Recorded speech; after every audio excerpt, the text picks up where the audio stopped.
Both the Federal Treasury Department and the Reserve Bank have presented arguments that landlord tax incentives like negative gearing are not distorting the residential property market and that scrapping them won't improve anything that matters in real estate. The AFR reports that Treasury and the Reserve Bank have downplayed the effect of negative gearing and the so-called capital gains tax discount on the property market. And meanwhile, Federal Treasurer Jim Chalmers appears to have cooled off consideration of either scaling back negative gearing or changing the method of calculating the capital gains tax, saying that the proposed changes would not do enough to boost supply in the Australian housing market. And of course, boosting supply is the key factor in dealing with the national dwelling shortage. Now, if changes to negative gearing and capital gains tax aren't going to move the dial on the key housing market issues, then there's no reason to make changes, especially as they would lead to lower rental vacancies and put further upward pressure on rents.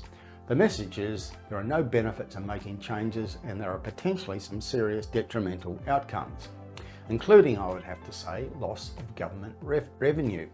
While dishonest politicians and poorly informed journalists like to highlight how much negative gearing costs the federal budget, they never mention how much revenue government budgets receive from property investors and from the property industry generally. The amount of revenue contributed by investors and various taxes greatly exceeds the amount that negative gearing costs the budget. So Federal Treasury has circulated an internal briefing note, and it found its way into the Australian Financial Review via an application under Freedom of Information laws. And in this briefing note, Treasury says that housing affordability is driven by a complex array of factors which go way beyond tax issues. The briefing said, tax settings can be one of the factors affecting housing outcomes. However, both negative gearing and the capital gains tax settings are long-standing features of the tax system that apply broadly across all assets, not just housing. The note disagrees with the left-wing Australia Institute think tank, which has argued that so-called tax concessions to investors are distorting the property market. And like most who make such claims, they fail to produce any research-based evidence to support their views.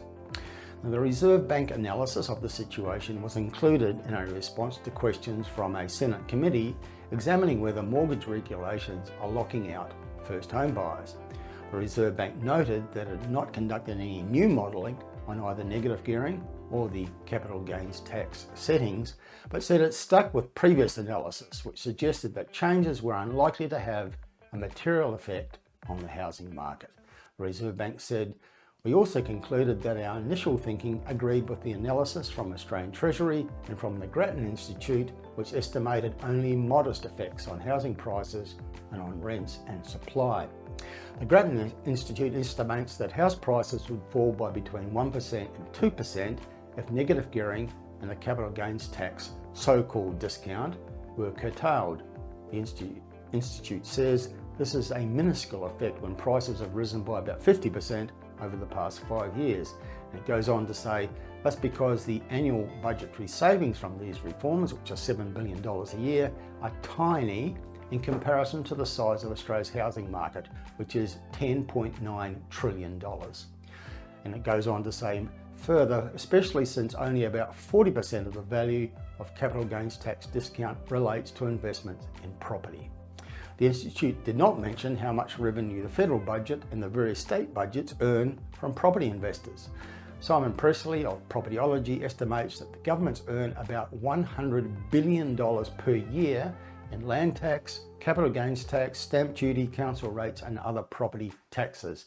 And that compares with just $42 billion a decade ago, so it's more than doubled in 10 years. Now, a final thought on these issues. The Reserve Bank says that more investors have been selling than buying since 2023. Potentially, it says, due to cost of living pressures. And I think they got that wrong. Investors have been selling because of anti-investor rules and regulations and rising taxes, which have been negatively impacting investors across most of Australia, but most notably in Victoria.